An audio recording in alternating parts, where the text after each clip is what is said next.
Did you feel comfortable in the direction or leadership enough to embrace the uncertainty? I got asked that question a lot by my parents saying, what exactly are you thinking? I had seen it firsthand, albeit pre-World Wide Web, using tools like Veronica and Archie, things that people don't remember. You have to be maniacal about customer feedback and listening to it. Like, you really have to hear what your customers are telling you. If you know there's an exit coming and you're likely to be bought by a strategic buyer, particularly if they're public, you're probably not prepared.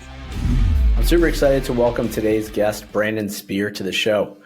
Brandon's career spans 3 decades, 4 continents, and multiple successful exits. He was there at the founding of the first commercial internet service provider in South Africa, and he spent nearly a decade at Quadrant, where he turned around a struggling African startup to get to a 211% CAGR before helping sell the company. And for the past 11 years, he's been leading TreviPay, first as COO and then president and now CEO. During his time with the company, TreviPay has doubled in size. It's built a global leadership team and most recently was carved out from World Fuel Services by private equity firm Corsair Capital. Throughout his career, Brandon's led global teams of 550 plus people across emerging markets, navigated to the 2008 financial crisis, and he's been through multiple acquisitions on both sides of the table. I'm super excited to welcome Brandon to the pod. Brandon, welcome to the show. Thanks for having me, Jeff. It's good to be here. Awesome. So I wanted to start early on in your career. You were involved in a few different early stage, high risk ventures. What drew you to that style of business early on in your career? You know, I got asked that question actually a lot by my parents at the time, saying, what exactly are you thinking? What are you doing? Yeah. And so a lot of it had to do with the individuals that were starting the businesses. In that situation, it happened to be people I'd gone to university with and done engineering with, and had always admired, had always thought that they were going to be successful no matter what they did. And so a lot of it was about the people and just, kind of taking the view that these individuals were super smart and that there was something to do, they were going to figure it out. So a lot of it was less about perhaps the opportunity or the space, but more the people. Yeah. And what were those things when you think back to the qualitative aspects of these leaders? What were those things that really inspired you or give you confidence that I don't know where I'm going, but I have confidence that I'm following in the right footsteps? Yeah, they were just very driven and very capable of articulating a message and being really clear. And back then I really had no idea about it. And sometimes it's really useful when you're younger, right? You don't know what you don't know because you can kind of see all the pitfalls and all the potential, blocks in the road. But these individuals were just very smart, very articulate, really good leaders, really passionate about what they were doing, and could tell the story. And I think that was, and part of that was pitching to me and selling to me to get them to join, And so I just kind of loved that element of it, is that they were really good at describing what problems we were going to solve. Did you feel like when you started at those companies that you were comfortable in the direction, or you were comfortable in the leadership enough to embrace the uncertainty? How did you approach your entrepreneurial mindset early on in your career? Yeah. So, so I was definitely comfortable in the individuals, and it started there. And then obviously, at the time, starting an internet service provider, I'd been exposed to the internet when I was at university, kind of back in the day when really the internet, particularly in a place like South Africa, which is where I grew up, was only accessible in universities. Yep. And so I had seen it, and I'd seen it firsthand, albeit, this is pre the World Wide Web. And so we were using all of these other tools like Veronica and Archie and things that people probably don't even remember. Yeah. But I'd seen what it could become. So I was drawn to the individuals, and I thought that the technology at the time was going to make a big difference. So, but at first was the people who drew me. Like if some individuals I didn't know had said, "Hey, we're starting this ISP, come and join us," I'm not sure I would have. It was the people first and foremost that drew me to it. So it was a combination of people and having passion and conviction about the industry. Exactly. Knowing that, or at least thinking that those two combined were We're going places to you be wanted to transformational. Yeah, they were going to be transformational in some fashion, and obviously no one had any sense of how transformational. I do, by the way, remember the very first time I saw a web browser, and it was Netscape, 1.0. The go. very first time I saw it, and the very first time you could visually experience the internet, I was like, oh yeah, this was a smart decision. Where were you? Do you remember? Set the scene I, there. Yeah, I totally remember. And by the way, one of the very first things that was accessible on the internet was the Library of Congress. Believe it or not, the U.S. Library of Congress had actually had put a list of all of their books, and they had certain books, excerpts from certain books on the World Wide Web at the time. And I remember going, it's amazing that I'm sitting here in South Africa and accessing books digitally in a library on the other side of the world. Yeah. When you got to remember, my university experience was using microfiche to go and find a publication in a physical Right. library. Yeah. So it was like, oh wow, yeah, this is definitely going to be transformational. Wow. That's awesome. That's a pivotal moment in anyone in your life, I'm sure, that you kind of Yeah, look back and think, wow, you knew something was changing at that point.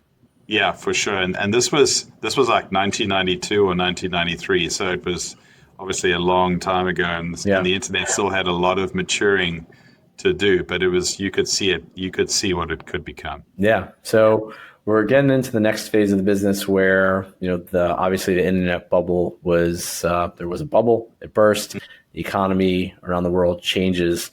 You decided to join Quadrant in 2002. And at that Yeah. point, set the stage. It wasn't doing so well, but you saw an opportunity there. What forced you, or what was the conviction or was the impetus to join a struggling business with the goal of turning it around? Yeah, so at the time, and most of my history prior to then had been really more on providing the network access. So obviously being an ISP, connecting people to the internet, and over time that it evolved into a series of software businesses that I had run at the Internet Solutions, and then it seemed like a natural progression to what had started occurring during the late 1990s and early 2000s was the proliferation of marketplaces, and that was the sort of thing du jour. And Quadrum happened to be a marketplace, a procurement marketplace for the mining industry. South Africa is a very mining centric economy. There's a lot of the industry that's based around it. And so I thought, well, this would be an interesting combination between something where South Africa is a meaningful global player, and yet you're participating in this sort of new iteration of how the economy might evolve. And so those two elements of it is what drew me to the business, because usually when South Africa is doing anything, it's like 0.5% or 0.25% of the global economy. But with respect to mining, it's much more meaningful. Mm-hmm. And so that's why I was interested in it, and why I thought I could be impactful in the business. And so what was it about this company specifically? How did you see opportunity in a company that was, for lack of a better term, struggling? Joining a struggling company, you really have to be sure and have that strong conviction that you can turn around. What was it about this business that you knew or that aligned with your skill set, or what was the opportunity that you saw outside of just the structural environment with the business in South Africa? Yeah, so the main thing that I saw there was that there was a real need to digitize many of these processes. So, procurement up until that point was very paper-centric, very manual, took a long time to issue RFPs, run RFPs, collect all the results, do all the purchasing that happened. And so it seemed clear that there was a real opportunity. What seemed to be missing was just the right focus on solving the customer needs specifically. And so the general market seemed like it was well placed for a new solution, but the specific implementation, and why I joined Quadrant at the time, was it felt like that could use some revamping and some just more focus on the client. Yep. And a lot of it, if I've learned anything over this, is when you're early in a business, you have to be maniacal about customer feedback and listening to it. Like, you really have to hear what your customers are telling you. And if you don't sort of adapt and pivot and adjust, then shame on you for not using that to make the business better. And so after some really early conversations, it became evident to me that that's probably what had been happening, that my predecessor in the business had just been very closed off to, hey, this is how we're going to do things and you better like it, versus, hey, tell us what's not working and we'll see if we can fix it. Right. And so that's what drew me to it. I felt like I could be impactful, and it wouldn't take a whole lot to actually, like, it was not rocket science to piece together the things that I did there. Yeah. Wow. That's it's amazing how, this is, we're talking about 22, 23 years ago, digitization and bringing technology and systems to systematize processes and automate them, enable your team to delight customers and provide better service and listen to them. It's still things that we're talking about today, right? We're going to get to TreviPay in a second, but it's amazing that the problems that you're citing. We work with a lot of companies to do just that: bring the processes, eliminate the manual workload, to allow the company to focus on what they're trying to do. And you had that insight 22 years ago. Yeah, and it's one of those things that, when you learn a lesson like that really early in your career, it stays with you. It really and truly stays with you, and you can kind of see how just with a subtle shift in direction, like I really didn't do anything radical. It was a subtle shift in direction, listening to the customer feedback, making the case. We were an American company, making the case with the stakeholders in the US that we needed to rebuild some of the software that was more localized for a South African context. Like, once we got that stuff right, it was remarkable how quickly the business turned around. Wow. So you turned the business around, but then we get into a global financial crisis in 2008 when you're elevated to the COO role. How did you navigate that crisis? How did you have the clarity to know what decisions to make, to pivot or to restructure, so that way you can return to growth? Yeah, it's one of, you'll go through stages like this in your career where it's really fun when businesses are growing and it's all about growth and it's all about, adding more people, spending more money to kind of keep up with the pace. And then you run into something like the 2008 situation where, the wheels fell off most of the global economy. All kinds of elements of our customers were in disarray. And it was a really painful time because we had to go through a fairly sizable reduction in force at the time. It's one of the least fun things you can ever do is when you have to deal with something like that. Yeah. But I think the lesson I learned during that is you have to be decisive and you have to be quick, because there's nothing worse, particularly for a team, than having some sort of lingering kind of axe hanging over their heads, And so what we did is we made the changes we needed to make. We went through the rough we needed to go through, and then said to the team, we're done now. Like, it's everybody who's here is here to stay for the foreseeable future. We're done. Like, let's focus on how we now shift and help our customers deal with this crisis. Yeah. Because, by the way, if we do a good job now at a time of crisis, we're going to be so well positioned for when this starts to turn. And it took about a year and a half or so for it to start to come out of the doldrums. But when it did, again, it was sort of remarkable to see how much the business accelerated right after that, because we'd been so supportive of them during a pretty challenging time. Yeah. And so when it comes to RIFs, obviously this is just the hardest thing for most executives the hardest decisions they have to make. How do you approach that how do you know what's the right amount of expenses to cut? Do you tend to cut deeper than you need to? What's the risk reward in that approach? I know it's a super sensitive and painful topic to talk about, but love to hear your perspective on it. Yeah, so a lot of it ultimately ends up being connected with your board and your board's view on risk and the financial strength of the company at the point in time. How much cash do you have on hand? how drastic of a cut you have to make. So I've always been in the fortunate position, and I've always described it this way. Are you cutting fat? Are you cutting muscle? Are you cutting to the bone? Mm. And when you make the transition from cutting fat, which is when you're in a high growth world, you invariably have fat in the business because you are optimizing for something else. You're optimizing for growth. And so that is relatively easy to get at because you've invested ahead of when the revenues are going to come. When you start cutting muscle, that is a very different conversation because then you know that the cuts that you're going to make, if the business turns around again, are going to have slowed you down. They're going to have impaired your ability to react when the business recovers. And so you have to have that very frank conversation with the board and talk through where do we draw the line here. And depending on the financial strength of the company, you might find yourself where you have to cut muscle because if you're a startup and have venture funding and you have a burn rate that you're going to run out of cash in 6 months, well, you're probably going to have to cut deeper than you would like. But we were in the fortunate position that the business was profitable. We had a cash reserve, and so we ended up only having to take out what had been, provisioning headcount ahead of planning for growth. Mm-hmm. And so we really cut fat. We didn't have to cut muscle. Got it. Yeah, it's a good position to be in. So Yeah. to our listeners who are looking at their balance sheet and looking at their income statement and burn from their cash flow statement, making sure that you understand the financial strength of your business and the risks associated with that.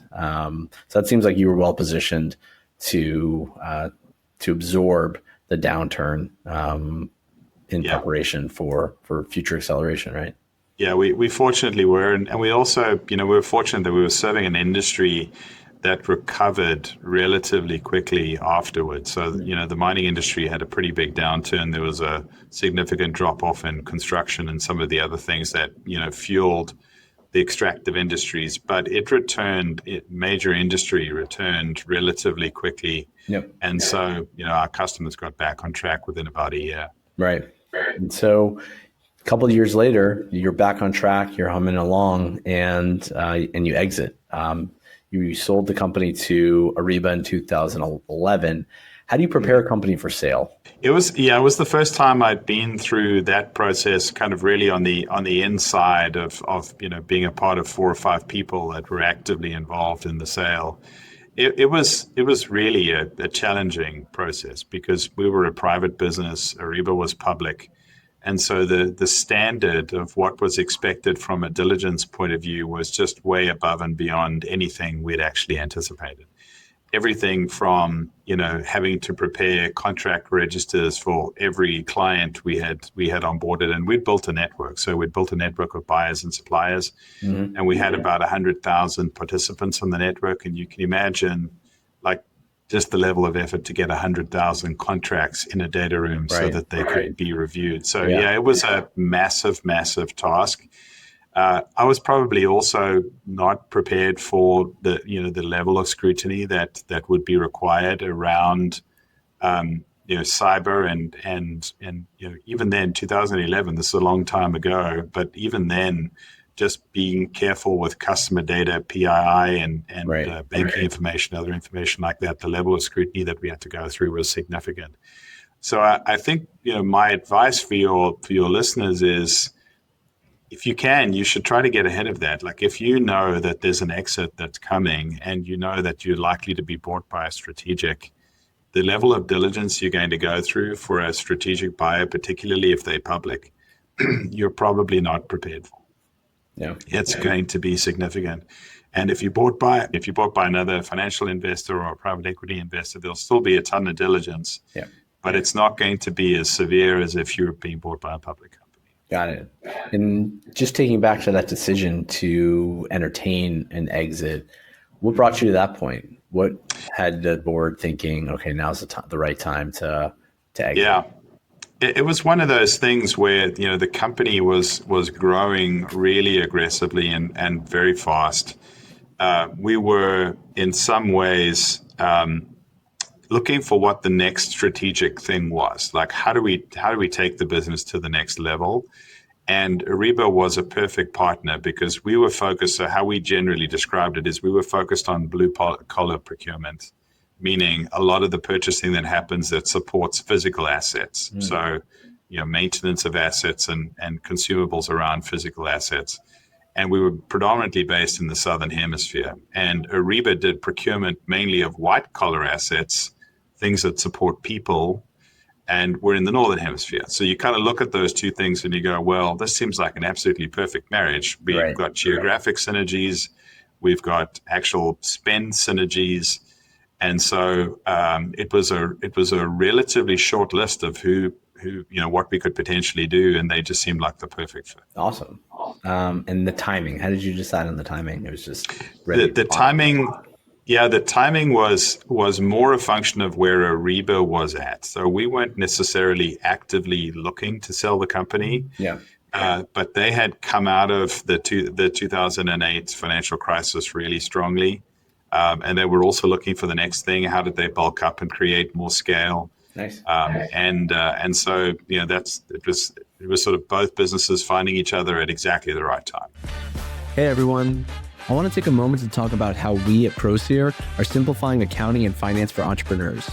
Through our outsourced accounting, fractional CFO services, proactive tax planning, and accounting software implementations, we cut out unnecessary complexity for business owners and entrepreneurs. Our approach provides real-time insights, practical tax strategies, and a clear roadmap to help our clients grow their businesses. If you'd like to learn more, feel free to book a free consultation with me by visiting proseer.co. That's PROSEER.co. Now, back to the show. You take some time, and in 2014, you join your current company at TreviPay. You've been there 11 years, longer than anywhere else in your career. What's kept you engaged, and what are you still solving there?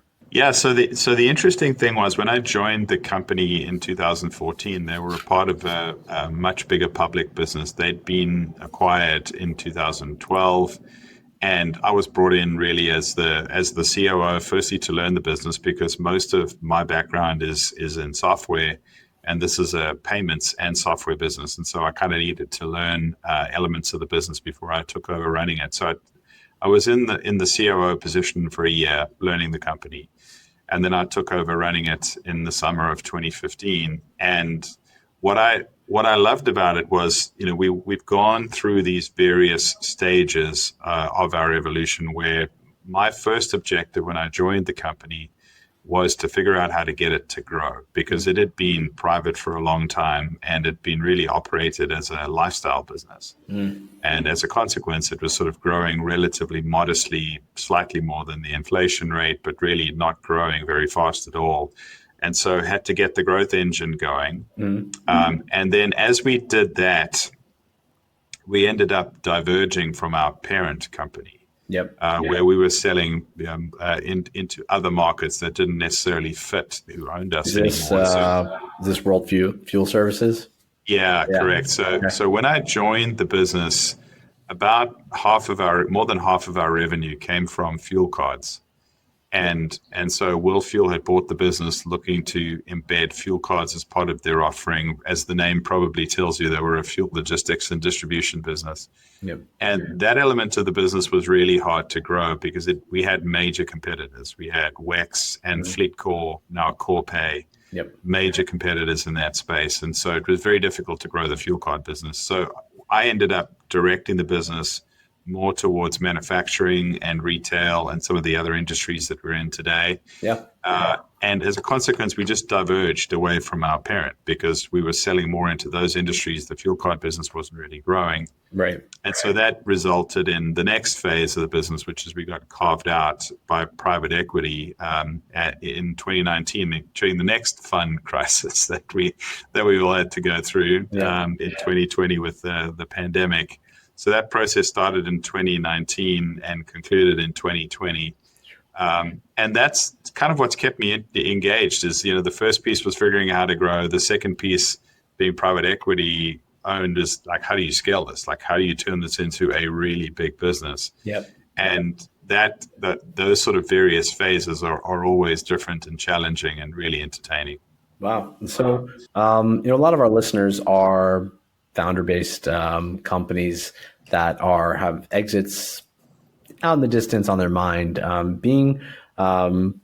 Being private equity owned is kind of a concept that a lot of people are talking about. What are some of the things that you think founders should think about before they go, the pros and the cons of being getting yourself in an agreement with private equity? I think the very first thing is it's really important, so particularly if you're a founder and you have a controlling decision over who you actually end up partnering with. It's really important to make sure there's a good cultural alignment with the private equity firm. Not all PE firms are made the same. And it depends on what you're looking for from the private equity firm. So generally, the bigger the firms, the more deals they do. And so the more they tend to operate on a playbook basis, where they will basically show up and say, we've got to do these 10 things. Yep. And you have to decide if that's right for you. Like for certain stages of a business and for certain types of businesses, that might be entirely appropriate.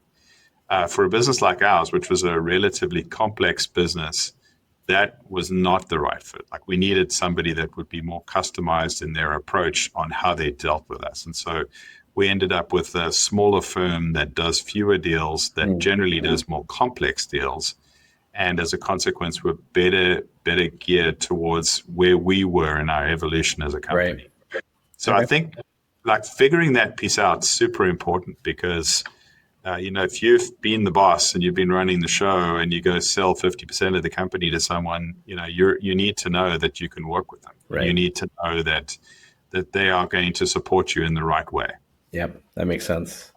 All right, so let's talk more about payments. Fintech and payments have been just a major talking point for venture capitalists, for markets over the past 10, 15 years. The landscape's evolved materially over this time with additional technology, services, different products.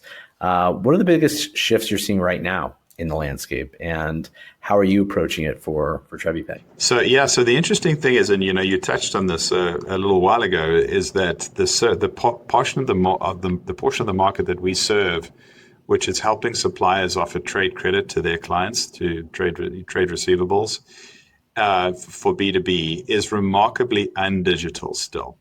Like it's one of those portions of the back office that has gotten neglected. Now, what happened during the pandemic is that digitization of business processes got a massive shot in the arm, a massive boost, and there was a big acceleration. And so we've seen that flow through into our business, flow through into new customer acquisition, and so on.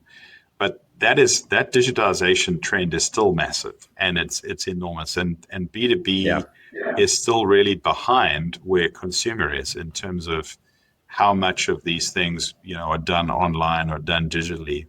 And so that's still a pretty major trend in our space. I think the other obvious one is, cyber and fraud has kind of gone through the roof as more and more customer interactions happen online. There's more and more risk for fraud. And particularly when you're offering credit to a customer, the scope and the skill of the bad actors has really gotten pretty amazing. Yeah. And it's all been supplemented by things like AI. Right. So there's an arms race that's basically happening right now between the good actors and the bad actors, trying to figure out how you can identify if someone is a real company, if they are the actual representative of the company. All of these things have just gotten so much easier to spoof with AI these days. Right.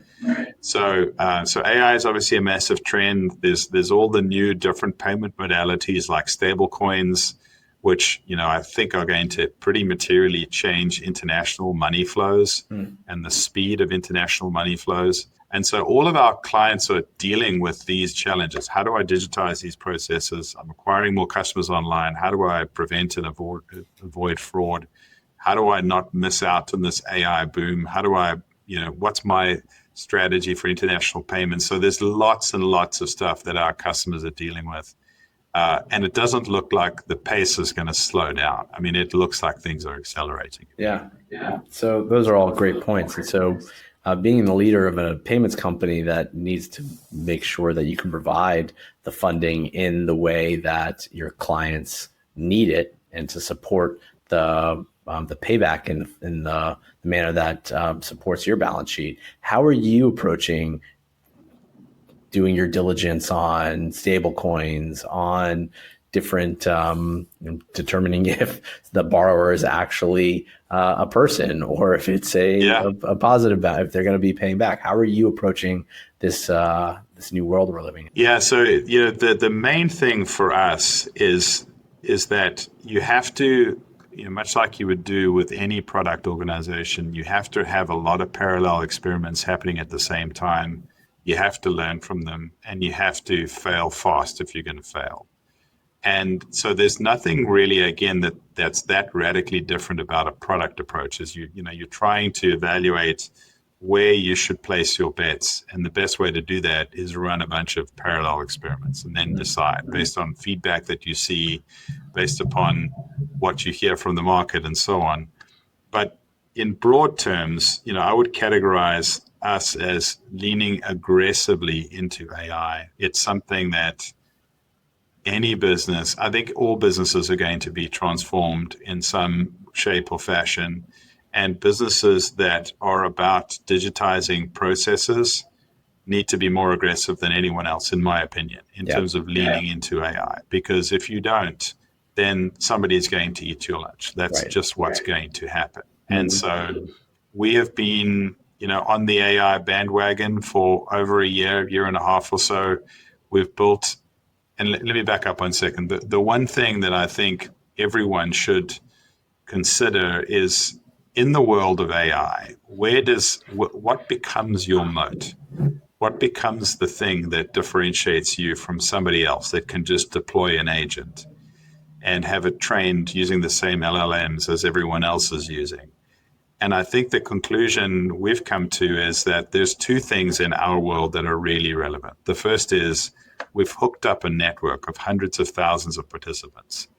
And that's hard to do. Like actually creating the connectivity between all the systems and the platforms is hard to do. Yeah. The second thing is we've got 20 plus years of data history.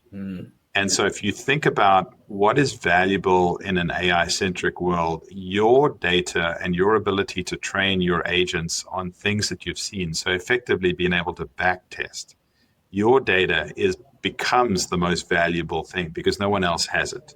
Yeah. And so you can use it to train agents that can be smarter than a generic agent that doesn't have the specific experience that we've acquired, that we've seen. So to give you a practical example, when we underwrite a customer and give them a credit line, we have this history of this customer performed well and then suddenly they went bad.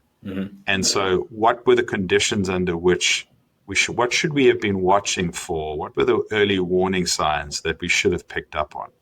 And so we've got all of this history that you can put into an agent that allows the agent to make more informed decisions. But you have to know the outcome.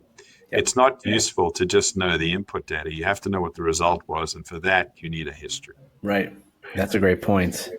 And I think when you mention your moat, this is really, it's going to be really hard for new companies to get up to scale and establish moats compared to established companies that are adopting AI for that reason, right? You mentioned the data and the history is so vital and valuable. And are you seeing that as an advantage in the competitive landscape, where you're competing and you're able to keep costs low because you know how to spot fraud risks better because you've seen it before. You know how to underwrite new clients better because you've seen them so many over the last 20 some odd years. Does that give you a competitive advantage?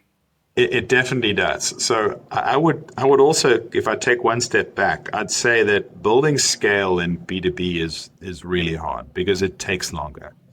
it's just a more complex environment, and you have many more personalities and influencers and participants in the process than you do in a consumer landscape. And you have to find a way to embed all those different stakeholders into the process flows. And so my experience, having been in B2B most of my career, is that it's just hard. It takes a long time. Yeah. So what ends up happening is you have to get a little bit lucky with some anchor tenants. Like, you have to build scale, at least in an industry or with a client, that you can parlay into other things. Right. But it's incredibly difficult to build scale. You have to have really deep pockets and have very patient investors. Yeah. If you're going to try to build scale, in a more widespread way. Right. It just takes a long time. Yeah. So to your point, we end up being advantaged because of the scale we've built, because of the data we have, and because of the network of customers we've managed to hook up. Yeah, that makes sense. Let's talk about leadership a bit. Mm-hmm. You've built leadership teams throughout your career. You've hired multiple C-suite executives, specifically at TreviPay. How do you know when the right time is to bring in someone at that executive level of leadership? When do you know you need that person versus hiring someone that might be able to grow into that, or other scenarios where hiring that person might you have that question? Yeah, I mean, it's a super challenging thing to get right, because you almost always get the timing wrong. You're either late or you're early. Mm-hmm.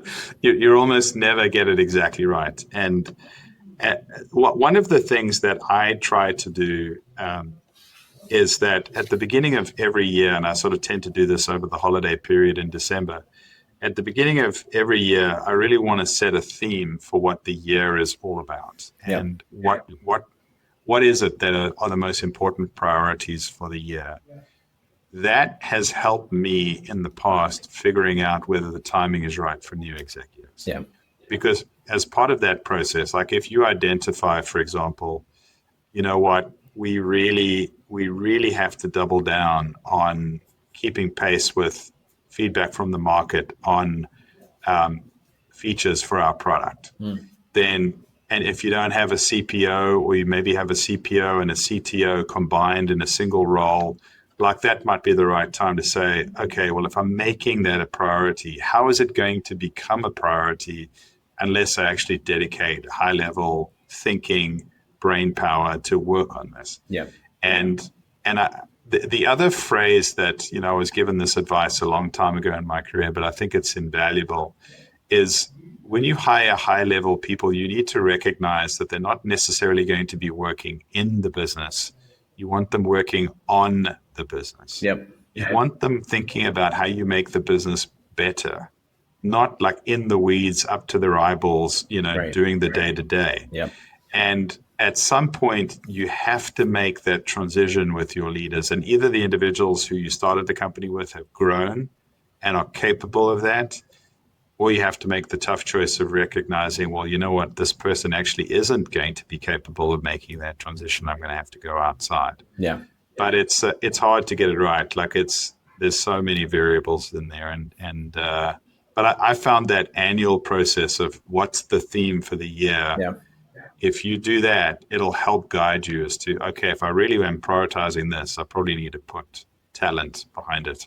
That makes sense. So we talked about the people side of it. When is the right time to invest in process and technology? For my business, we become the accounting and finance departments for companies, allowing them to scale with systems and processes and allowing them to focus on their business. There's probably a right time for companies to focus on this area once they have product market fit or they have other things going on. How do you approach that for businesses of different scales, and how have you approached it throughout your career? Yeah, I mean, it's so similar to the question you just asked on the people one, which is, at what point in time are you big enough to have, if you use your example, your own accounting platform and to do this stuff yourself versus partnering on it or outsourcing it? I think it is all connected back with what are your priorities, and again, what is going to enable you to scale more effectively. And so, for example, many times in my career, when you start up, you will outsource customer support. You just will, because it's something that you don't necessarily want it. It's going to be headcount intensive in all likelihood, and you're not going to have the infrastructure around it to train people and get them certified and all the other things that have to happen to run a good customer support organization. So you'll often start with outsourcing, and then at a point in time, that'll become an expensive option. Yep. And so you'll say, okay, now that I've got 40 people in customer support and clearly my product is working, do I want to insource or outsource that again? And so you kind of go through these cycles of what the business needs. But again, I think it all ultimately has to be connected back with what is the priority. So, if you've got enough product market fit and the board is challenging you and says, you know what, we need to see more of revenue flowing through to EBITDA, then you might say, okay, well, my priority this year is how do I create a more efficient support organization? Yep. And that will then catalyze that conversation. So it's all obviously interconnected. There's never a right or a wrong time. It's more about exactly where you are and what your priorities are and what feedback you're getting from your board on what you need to be doing next. That makes sense. So looking at your career overall, from founding one of South Africa's first ISPs to leading TreviPay today, is there one thing and one decision that you made that you look back on and you say, that's the best decision I made? The best decision I ever made was starting that first company. Yeah. And I'll tell you why, because it's rare in your career where you can be doing something that is so leading edge that you get invited into conversations that you probably have no business being in. So I'll give you an example of what I mean. I had some defining moments when I was in like my early 20s where we were selling the internet to some of the largest companies in South Africa. And we were in boardrooms with CIOs of these massive businesses, talking to them about firewalls and talking to them about email. And that exposed me in a way that I don't see if I made any other choice in my career. I would have been on a much sort of more gradual growth curve of being exposed to those types of conversations. And so even if that company had failed, by the way, if that company hadn't worked out, the stuff I learned in those meetings, like I remember being a 23-year-old when a CIO from a big company said to me, well, what's your SLA on the firewall? I had no idea what an SLA was. I'd never even heard of an SLA. Yeah. And so, there are times like that where you go, yeah, man, I am fortunate to be in a position where I can participate in these meetings and get this level of experience, because otherwise it would have just taken a lot longer. And so, yeah, it was that first one. And then that kind of set the tone. Once you've done something like that once, it sort of sets the tone for, what you do the rest of your career. You just got to get started. Yeah. Do you have time for a couple rapid fire questions? All right. Sure. What's one technology trend in payments you're most excited about today? I think the stablecoins one. So I think that looks like it's going to absolutely transform what's going to happen for international payments. Why do you say that? Well, I think it's, it has the promise, because it's obviously cryptocurrency based, but it's pegged to fiat currency. It has the promise of being same day, all the auditability that you want, and yet, be an order of magnitude less expensive, because you don't have all of the correspondent banking roles that are in the way. Right. And so I think it's going to transform international payments. Got it.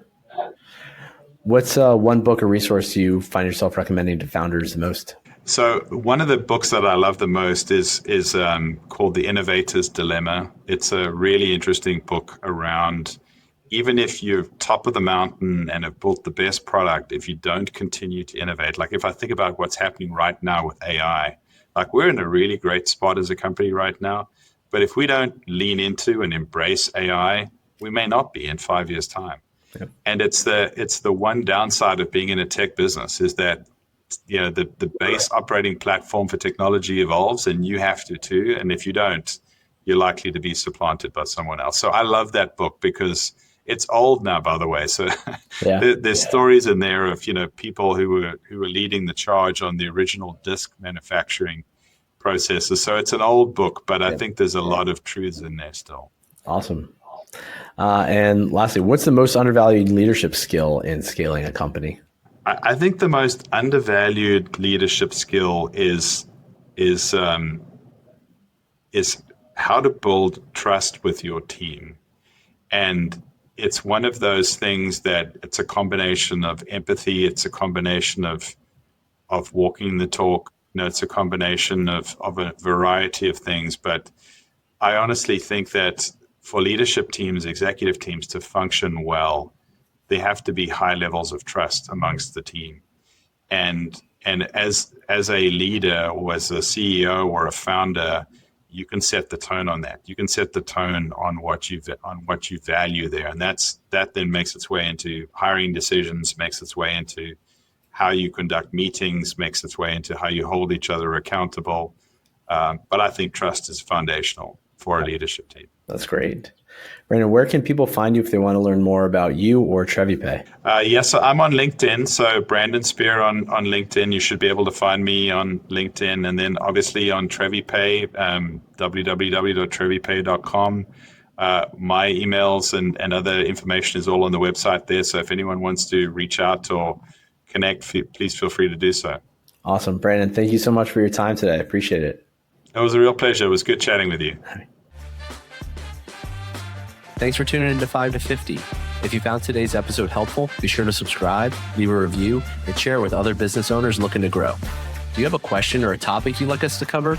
Connect with us on LinkedIn or reach out to us at ProSeer, where we're empowering entrepreneurs with real-time, actionable insights and financial infrastructure through smarter accounting, tax, and financial strategies. Let's keep this conversation going. Together, we'll help our businesses thrive. Talk to you soon.